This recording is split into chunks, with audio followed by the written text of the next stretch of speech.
Meanwhile, voting for the Northwest ANC's top 5 is underway for the latest. Let's cross to our reporter, Pule Letshwiti-Jones.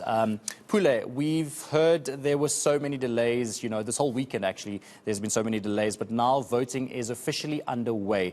What have you heard? How's the voting process going? And when can we expect to hear who the top 5 is? Yeah, definitely. What we understand now is that the voting session is currently underway. Perhaps let me just step out of shot so my colleague eNCA Devambi can show you. These are just some of the regions that have been separated into groups to allow for there to be some bit of order. What we understand is that the biggest region in the province, Bojanala district, has just concluded with the voting. The next region to follow up will be Dr. Ruth RS, which will continue with their voting sessions. From there onwards, we understand that other regions will then also follow. Once that's done, there will be an announcement of those who've reached the top 5. And as per the media briefing earlier on, the NEC deployed member in the province, Mr. Obert Papela, said that today they'll only pay close attention to the election of the top 5.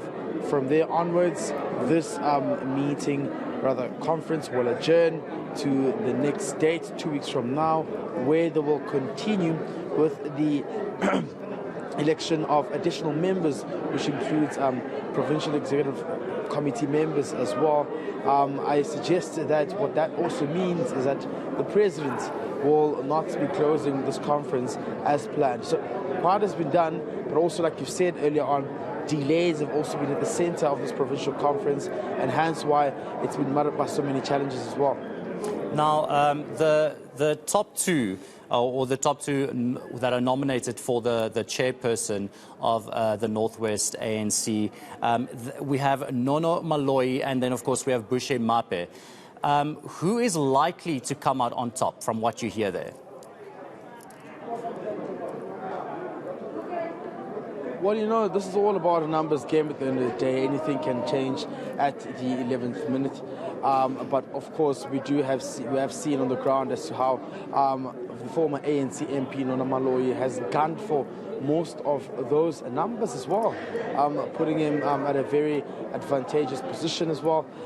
He's been also quite adamant that he is on track in terms of having won some of those wards there, but at the very same time he has of course been disadvantaged by that sticky matter, which includes the criminal offence of culpable homicide, in which we understand he went to court for that as well, and the NPA having to provisionally withdraw that matter, but not necessarily meaning that the matter was permanently struck off the roll.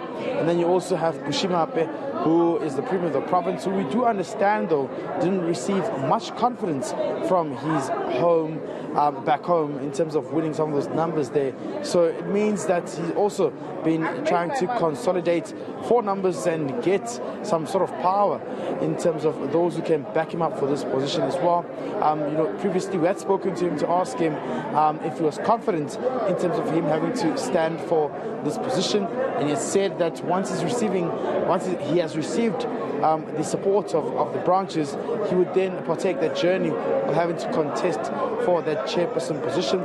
But also he's been met with a lot of criticism, with many saying he's too old for that position, that maybe it was high time he gave others a chance in terms of young people. But I mean, he's quite adamant that he would take that position if he was successfully backed up by most of the branches. So, one can't confirm now who's very close to actually getting that position and being affirmed as the chairperson of the position of the province. But at the end of the day, it'll be a numbers game. Anything can change at the 11th hour. It'll be very interesting to see how this whole process really unfolds. Now let's talk about Suprama Humapelo, who withdrew from the race for the top position there. But from what I hear on the ground is that he might be running for that NEC top 6 maybe position as well at the national conference in December, because some of the members said he should be running for that position.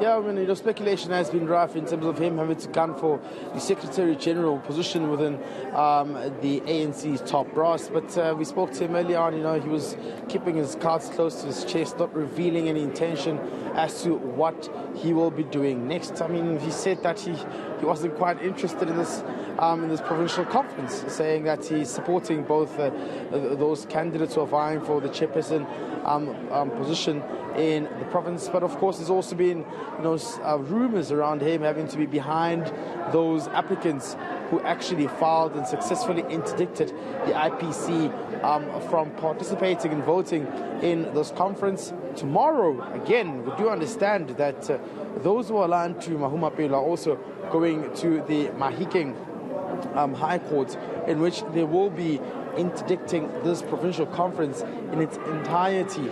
I just received confirmation there as well to say they will be represented by a top legal team, which will be putting some legal minds behind this matter to ensure that they can successfully interdict this province and nullify it, this provincial conference rather. So for now, Mahumapelo also is saying that he hopes things may go well for this conference, but on the other side of the hand, we are seeing a different picture, different political dynamics unfolding of those who are aligned to him having to push and ensure that this conference be nullified. But of course, the ANC says that it's ready and is on high alert for any litigious issue that may be coming their way. Fantastic. How's the police presence there? Because I heard on Friday, there were a few police vans just, making sure that nothing gets out of hand. Has that still been the case this whole weekend through?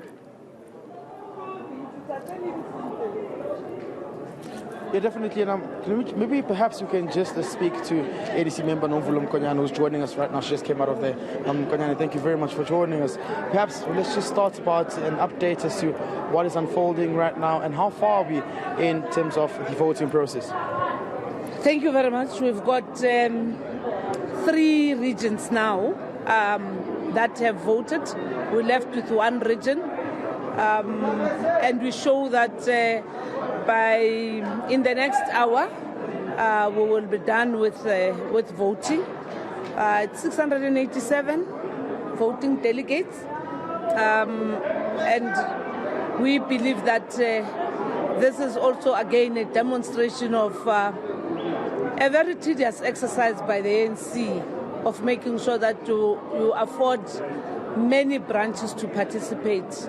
As I've earlier said, we have over 97.3% of branches participating. Yet, by requirement, you have to have 90%. So there's hope in the Northwest. A lot of work still needs to be done. Let's speak about the issue of the cloned accreditation tags. Obviously, that's been quite a concern. Are you adamant that wouldn't hamper the processes that are unfolded year to date? No, it actually, for now, there hasn't been any report of that nature. Those that are having those false cards surely will not be able to go through the voting station, because remember, you need your ID, you need your tag, and in that tag there are security features that are 3-way. So if you have a cloned one that does not have our own security features, it will not actually take you through. For now, we have not been told of anyone who has been turned back from voting, because primarily we also reported here at plenary, and we also have our own delegates who have made it sure that they keep their tags. Mkonyane, take us to confidence. So many were saying that, the adaptation of credentials was a rushed process. In fact, the ANC Super Mahumapelo was quoted saying the NEC should exercise patience with such processes. What is your reaction on that? I think Supra has forgotten how the ANC functions. He has forgotten. There's no NEC that runs a conference. Conference has a steering committee. There's a steering committee that is constituted by the leagues, the regions, the NEC, and the Provincial Executive Committee, in this instance, an IPC.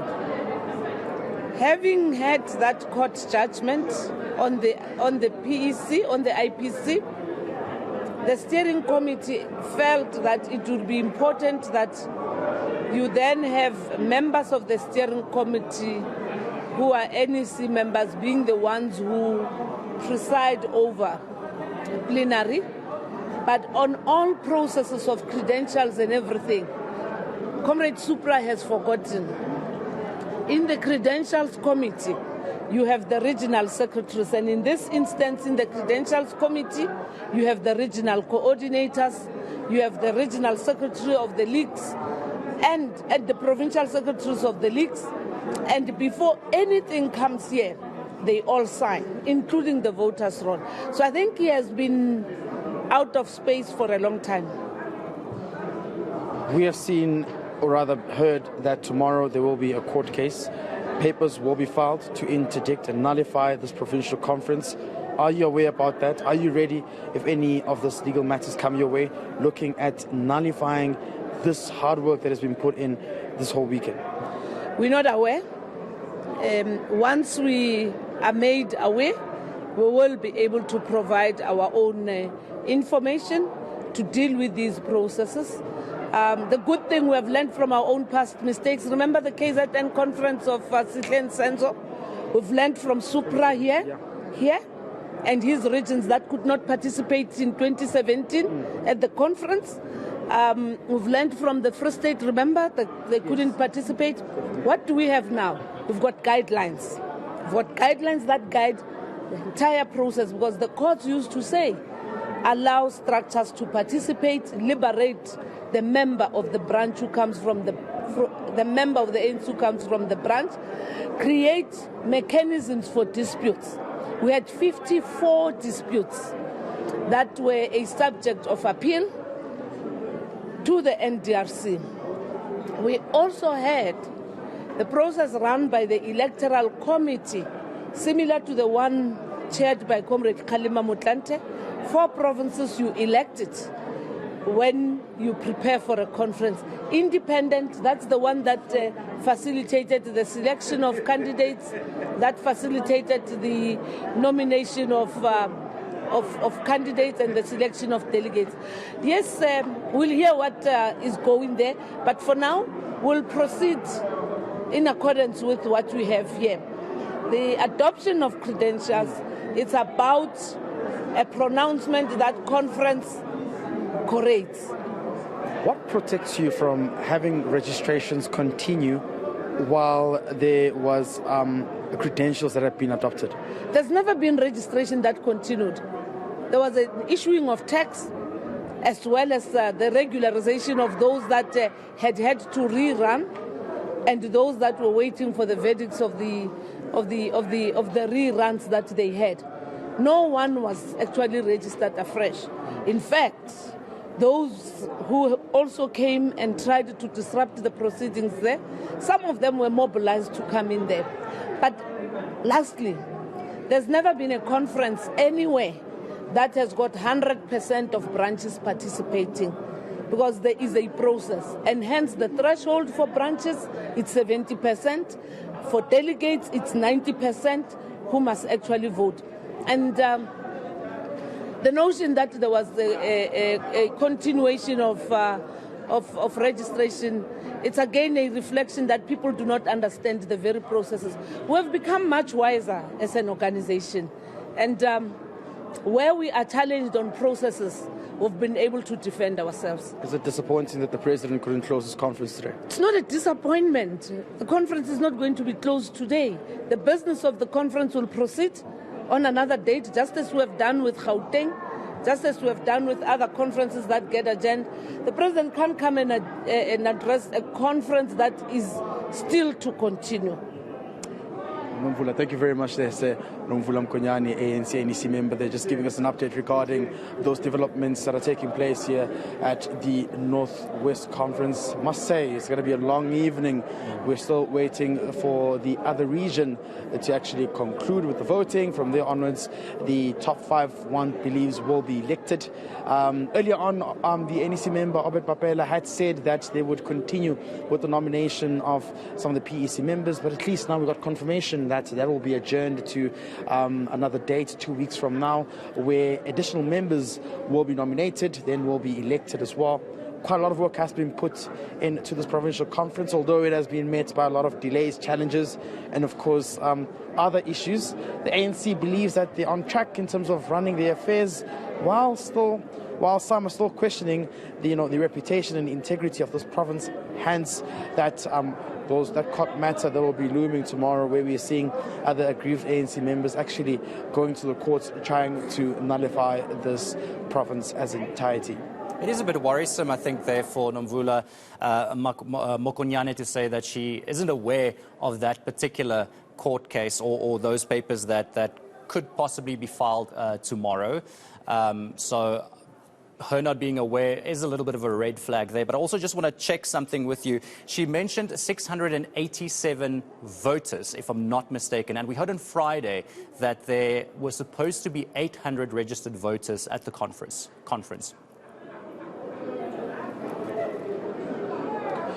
Firstly, with your question, I don't know why she's saying she isn't aware, because we saw those court papers yesterday, and there's a line I read that said that failure not to respond by 11 p.m., which was yesterday, we will go to court and file papers to try and nullify this conference. And what we got yesterday, our intel from these applicants was saying that they had served the TG and, of course, who is Paul Mashatile, and, of course, acting secretary of the ANC, with these papers to ensure that they can respond. I spoke to them early on, and they said that Mashatile had not responded to their legal letters. So I don't understand why she would say that she wouldn't be, or she's not aware about it, or she wouldn't know about it, because they sit in steering committees and try to iron out some of these issues that may be affecting the conference. So it is quite surprising. And in terms of with the numbers of voters, delegates, it seems as though it has changed, like you said. What we heard on the ground as well is that some had, of course, retracted from participating. There was also that issue of others who said that they couldn't register in time. We also, like I asked, that there was a problem of there being credentials being adopted, and other branch delegates were actually raising allegations about them having to be registering while credentials are being adopted. So there's been all of those challenges that have been raised, and with the number having to decline, it's a bit concerning as to what would have happened to this number having to decline and not shooting to about the total number of delegates which are expected to participate in this conference when having to vote. All right, thank you, Pule Letshwiti-Jones there in the Northwest.